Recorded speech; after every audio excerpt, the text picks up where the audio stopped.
If you look at China, which is now rising, and India, which are now rising, they ring-fenced a few things for their own benefit.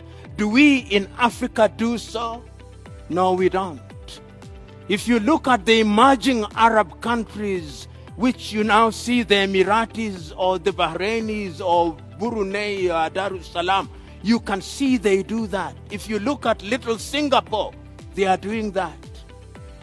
Do we? No, we don't. We still wait for the almighty IMF to tell us things. And then we say, oh, almighty IMF and World Bank, we have had you. When IMF sneezes, our economy goes into a coma. When we want to test our economies, who do we go to? Moody's. Depending on how moody Moody's are, our economies are equally moody.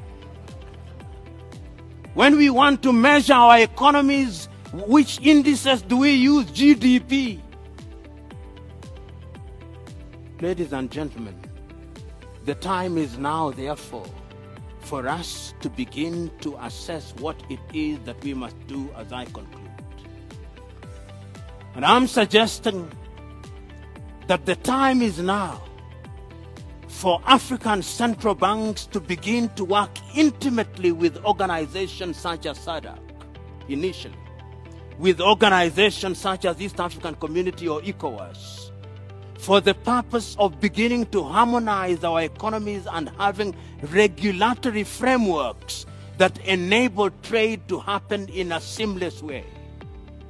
The time is now for African central banks to begin to work closely with the African Union under the aegis of the Africa Agenda 2063 as a necessary facilitator to Africa Continental Free Trade Area, that we must begin to do things that are going to inform the African agenda within the African economic and financial ecosystem.